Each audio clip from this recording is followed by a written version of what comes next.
Paliwanag natin yung tinatrabaho nito ni Claire, ni ating Claire. Alam nyo, halatang halata, no? Wala po silang sasagutin. Hindi po siya sasagot sa mga press con po. Ang lalaki po ng issue. Yung oral argument po ng Supreme Court dito sa PhilHealth, naglantad po ng mas malalaki pang issue, no? Akala natin ang kino-question lang po yung PhilHealth. Akala natin ang kino-question lang yung paglilipat ng pera ng PhilHealth. Pero habang tinatalakay po, ay nalalantad po na may mga kaakibat pa ng mga anomalya, no? Na hindi po nakikita. Nawala na po talaga totally ang press. Nung araw po, natatandaan ko, bigla tayo mabubulaga, meron pong headline. Yung mga investigador po ng mga dyaryo, investigador po ng mga media, bigla pong may lalabas na balita. Kung matatandaan nyo po nung araw, bigla tayo mabubulaga, mag-headline sa media. Naku, ang tawag po doon mga investigative journalism, no? May kusang palo po yung mga journalist, nag-expose po sila ng mga katiwalian. Ngayon po, wala na pong media na gumagawa niyan ngayon, no? Nagre-react na lang po ang lahat ng media. Okay. May malaking issue, malaking issue. Malaking issue po. Kita nyo po, wala nakakaalam sa atin. Dati po meron pa mga Cheche Lazaro. Naalala nyo sila Cheche, probe team. Bakit po wala nang ganun? Tapos yan, kakalat yan, yung mga inimbestigahan ng probe team. Kakalat yan ngayon na kakagatin ng lahat ng media. Meron ng minsan, yung inquirer, maglalabas sila ng balita na sila lang. Ngayon po, pare-pareho na lang po. Hindi na po, wala na talaga silang bagong, yung kanila lang galing. Parang ang nangyayari po ngayon, yung media natin, nagiging extension na lang po sila ng PCO. Kung ano na lang po i-feed ng PCO, gano'n na lang po. Wala po nagpupunta eh. Malaking rally, pinakamalaking rally sa political rally ngayon. Pinakamalaking political rally.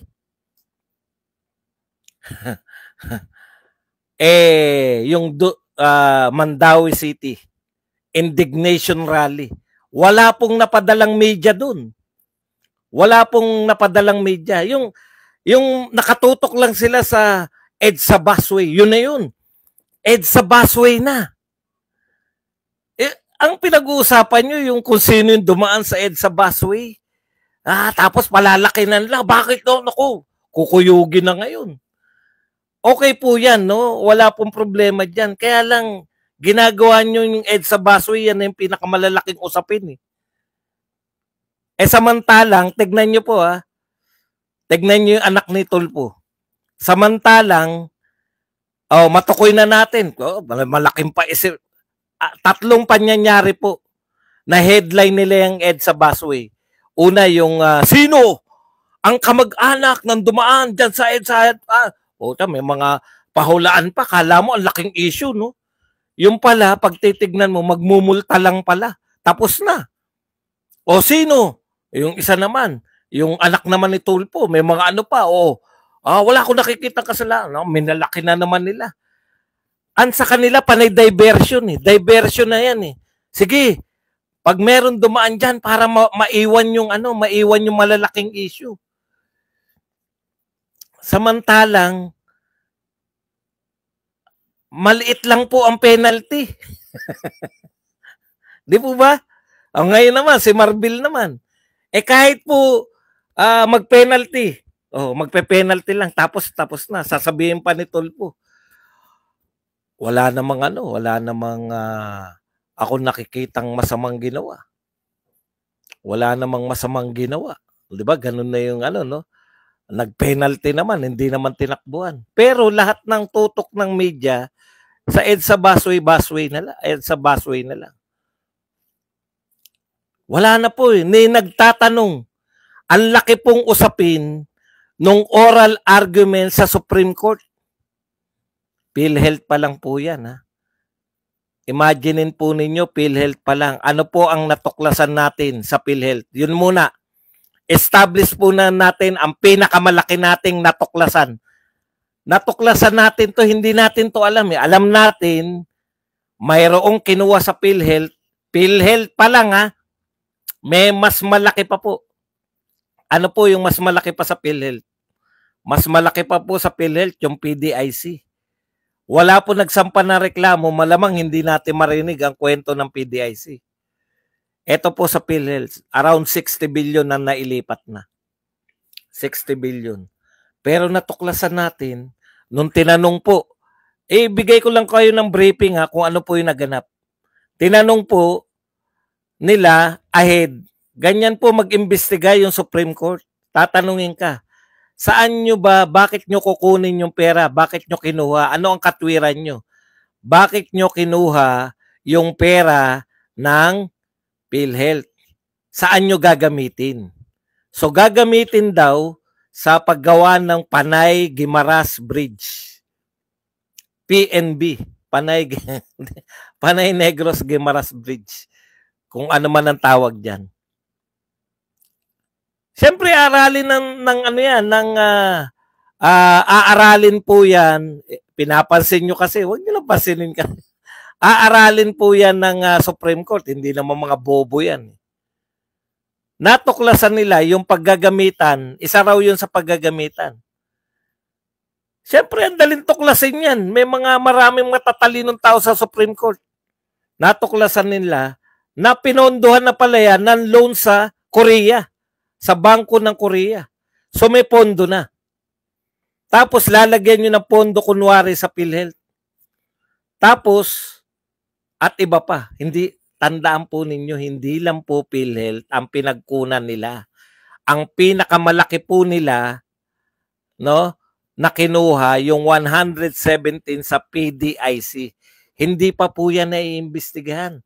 Dapat po ang ginagawa ng media ngayon, sa mga tunay na media, dapat po ang ginagawa ng media, imbestigahan na nila. Yun na yung cue nila eh.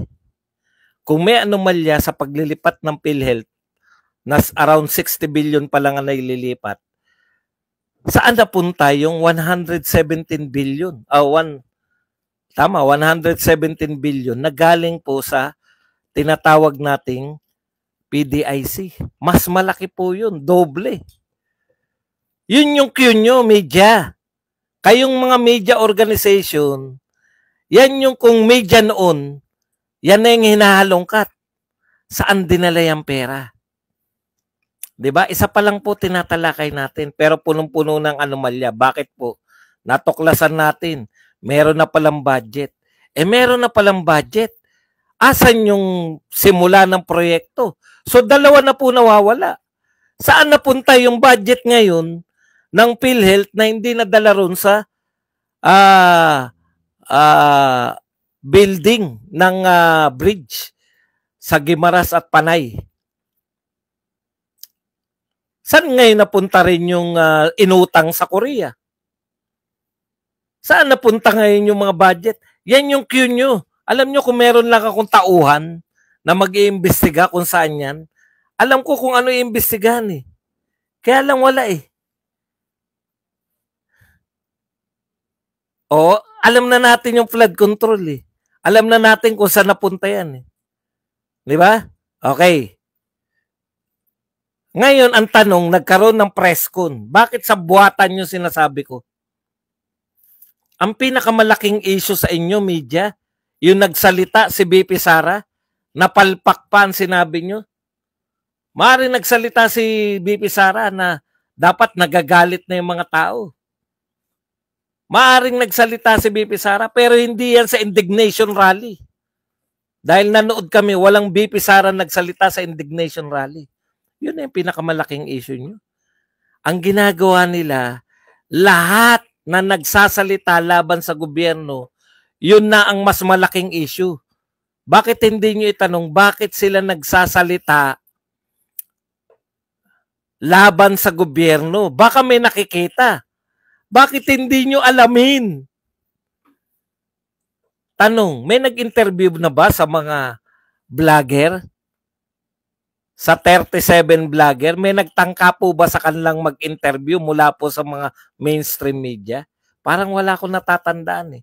Kasi ang pinakasikat na binanatan sa mga vlogger sa Tricom. Lahat gago eh. May nambubwisit sa akin dito.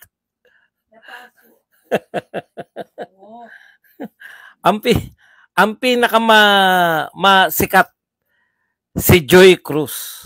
Siya pinaka sa kanya galit na galit eh. Bakit mo minumura mo si Abante?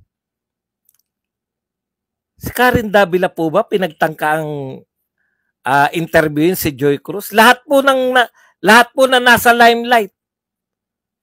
Ini-interview nila si Castro bago-bago eh. Ha? Joy Cruz nga si Joy de Vibre, di ba? Lahat ini-interview nila, basta na balita, interviewin. Basta ano, si Joy ba pinagtangkaan yung interviewin? Huwag ka makialam, Manny Broy.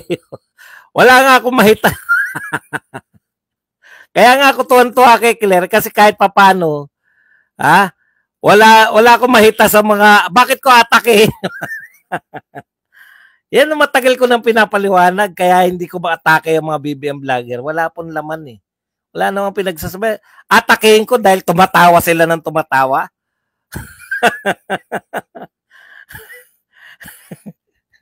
Okay. Kalimutan nyo na yan. Baka kayo pa matanggal dito. Huwag nyo akong pakialaman kung gusto nyong... Ang inaatake ko po, vlogger na walang katuturan, atakein ko pa. Itatago ko pa pangalan nila dahil baka sa akin pa sila sumikat.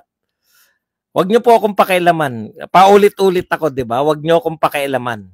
Teka muna, tatanggalin ko na yung mahilig makialam. Sige, wag na. Nakakaawa talaga eh. Ayaw nyo ba atakein ko yung media tsaka to si Claire? Sa tingin nyo po ba mas mataas yung mas karapat dapat? Mas karapat dapat yung atakein ko yung mga walang katuturang BBM vloggers? Baka matuwa pa yung mga yan dahil inatake ko sila.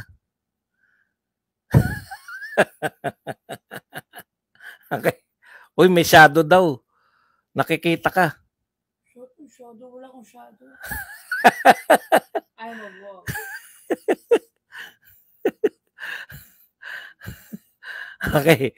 Balikan po natin yung punto. Wag niyo po pakialaman kung ano po yung topic ko. Kung ayaw niyo ng topic, labas lang agad. Okay. Si Claire po, no? Si Claire po, ang binabanata natin kasi tagapagsalita siya ng palasyo, no?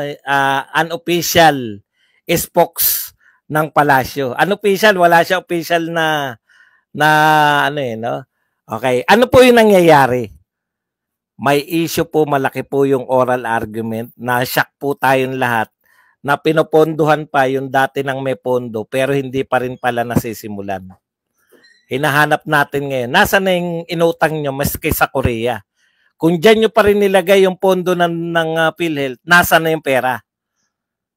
Diba? Where's the money? Sabi ng Supreme Court. Okay. Ang laki pong issue nun. Ano po tinanong kay Claire? May nagtanong po ba? May nagtanong po ba kay Claire?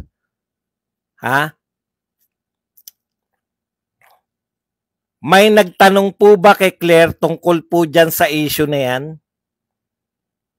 Bakit hindi kayo interesado?